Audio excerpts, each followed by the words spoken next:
Peace and wholeness to you all. Thank you so much for joining me once again. I pray that you are all keeping safe and doing well. Apologies, it's been a little while since my last video. Just had quite a few situations that I had to deal with regarding my feet, but I will definitely touch on that on another video. So let's just jump right in to today's topic, or today's video, which is kind of following on from my previous one about having a different perspective. So we are talking about having a different perspective, and I am solely giving experiences that I have personally been through. So with the counselling and CBT, that I was extremely lucky to be picked up for both last year.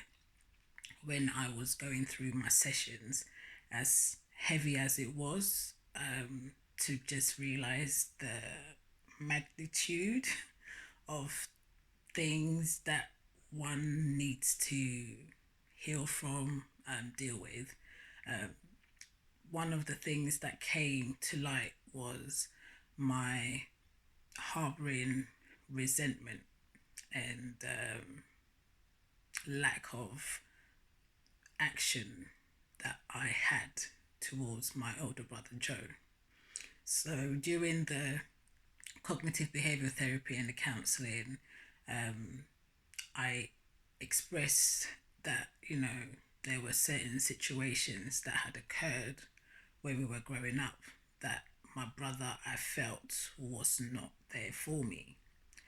The reason being is that Joe and myself back home, there's only 3 years between us, and then there's 6 years between me and my younger sister Jessica. So Joe and me were extremely close, like we were like this, being 3 years apart, So he was quite sensitive. He's a Cancerian, and I was quite tomboyish from when I was back home. So you could say that the dynamic of our relationship back home, I was more of the dominant one, but we were extremely close. I loved him to bits, and he loved me, and yeah, like I said, just 3 years between us, we were extremely close like this. And then obviously we came over to the UK.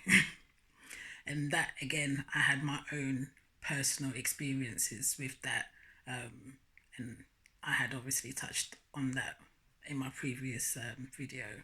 So when we came to the UK, there was a situation that had occurred in the park. So as I mentioned before, I was sexually and physically abused when I was 14. I was physically abused again when I was 16, when I entered like a really bad relationship. But that again is a different story. I don't want to go off topic too much. So basically, when I was sexually assaulted, it was by a group of boys that were in the neighborhood. Now, before I got abused, I don't know why I don't like to use the word rape, but yeah, it doesn't really sit well with me. Just as I'm talking, I'm realizing I don't really like to use that word, but I hope you get what I'm trying to say. So these group of boys, before they sexually assaulted me, there had been a situation in the park, and one of the boys from the group had come down to the playground where I was with a couple of my friends, and basically his friend's sister had reported that she felt, we went to the same secondary school, and she felt that I was quote unquote mean to her. So again, maybe from her perspective, I might have been mean. I have I can't recall the actual incident, but obviously these boys, when it came to the playground, they weren't trying to give me like detailed, like, oh, it happened at the courtyard or stuff. No. So I'm obviously trying to like say that I don't know what they're talking about, but next minute I know, I just get oof right in my nose, and blood is splashed everywhere, and I've never been punched in my nose before. So, from the age of 8 to 14, I was having a lot of firsts on this soil in this country, like primary first experience of racism and bullying. And then when I went to secondary school, now I'm being physically assaulted by a boy, and I went to an all girls school. So when I was patched up by my friend's mum, who happened to be a nurse, went home, and then my brother came home shortly after, and he was not impressed. Like, what happened? I knew the name of one of the boys, so I had told him the name, told him basically what had happened, and he just shot right out of the house. There was no talking to him, like, this is before Usain Bolt with like he literally shot right out the house. And I was a bit scared because I was like, oh my gosh, she's gonna do something, I, the end thing is, I don't want my brother to get into trouble for defending me or trying to protect me, kind of thing. So he'd come back to the house and said that it's all taken care of and it's sorted. And I was deep down like, oh my god, my big bro came to my rescue, sort of thing. Now, a few weeks later, I go to the payphone. Like, we lived near a train station at that time. Didn't have a mobile phone. Had a house phone, but again, call barring and stuff. Yeah, so I just went to the payphone to use the phone. And when I finished that phone conversation, a train had already come into the station, which it does because it's a train station. So I wasn't paid too much attention, but noticed that these group of boys coming down the stairs were like, they were a known gang or group. I mean, I don't know, gang, group, but there was like a group of these boys that people knew them very well in the neighborhood. So my initial like reaction is just go home. I just walk home.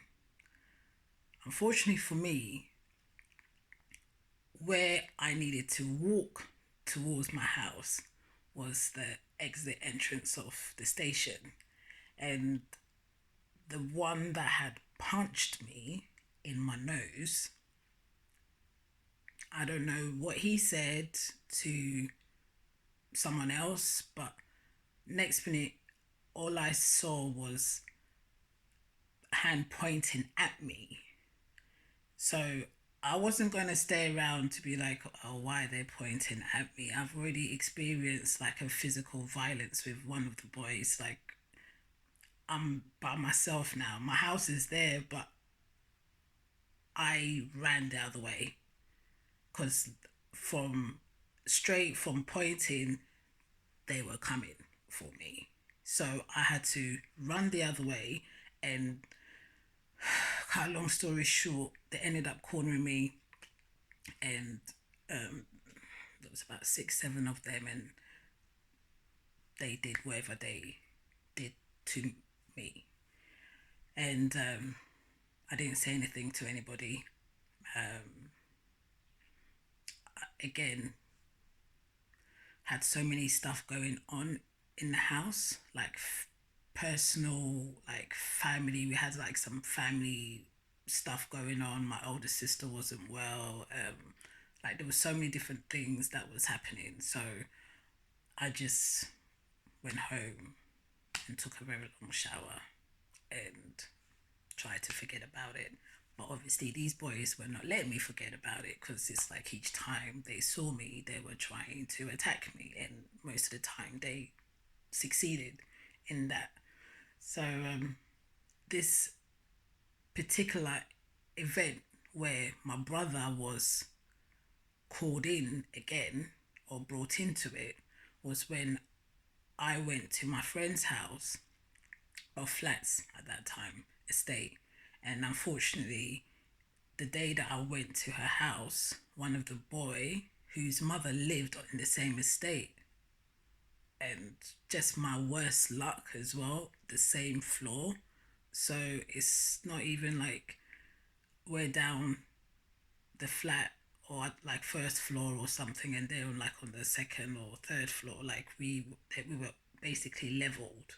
So I see them, they see me going into this property, and next minute they're banging on the door to come into this property. And then my friend is also scared, and she had a mobile phone and contacted Joe, and Joseph came.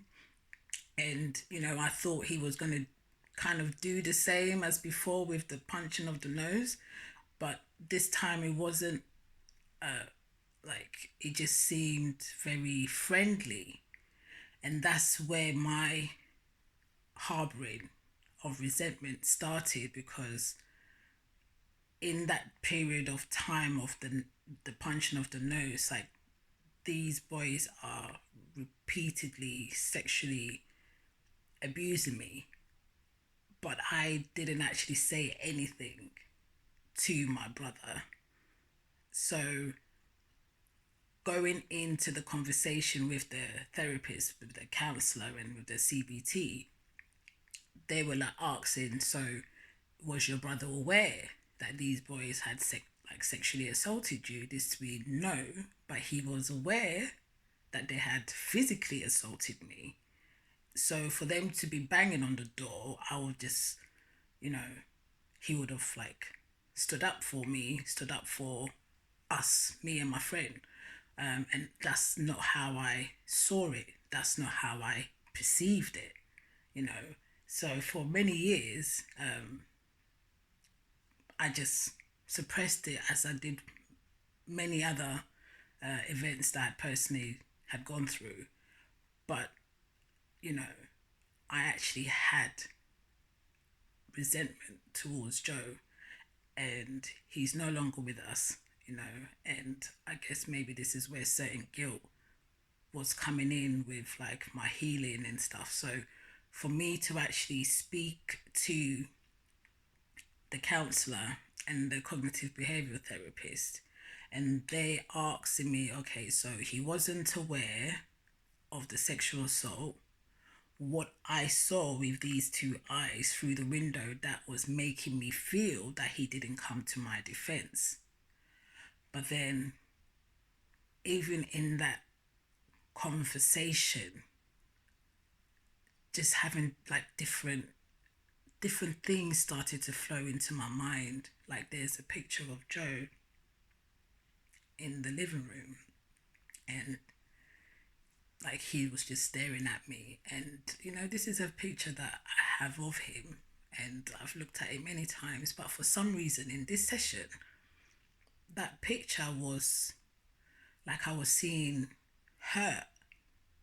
And then that's what even made me start to realize that, oh my gosh, like Joe had also gone through his own like bullying, again, taking on society, culture. He's a boy, I'm a girl.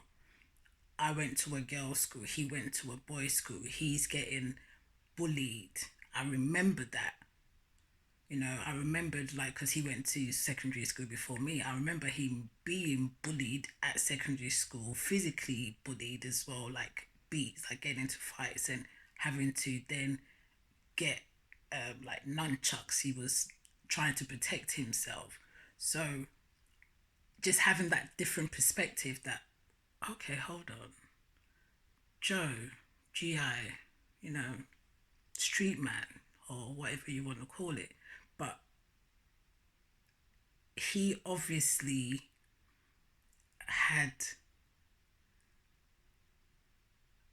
a way of dealing with like these boys, or with I don't like to use the word gang, but different gangs and stuff like that. Like we did have that in the UK as well. So he ended up being in a gang as well, Joe. So I don't know if it was something, I don't know, but I'd never looked at it from that point. That's all I'm trying to say. Is like to have a different perspective, to because we all go through things and we all perceive it how we choose to perceive it. And again, if you ever get an opportunity to actually just take time to re kind of like play what you've gone through, to kind of see if maybe there's something not necessarily that you missed, but having another perspective, or having another perspective, should I say, on it. So I was extremely grateful for that insight. And yeah, Joe had his own stuff going on, and he did what he thought was best with the information. And that's another thing. He was not aware of the sexual assault. He just knew of the physical punching to the nose. So, on that note, that was me getting a different perception, or looking at it in a different way. And it really did help me. And, you know, I don't have that harboring hatred, or like, I have totally come to an understanding that, you know, no matter what we go through or what happens to us, there's always other factors involved. And like I said, these factors with the cognitive behavior therapy, just making you aware that your society, your environment, your culture, like so many different things, do really play a big part.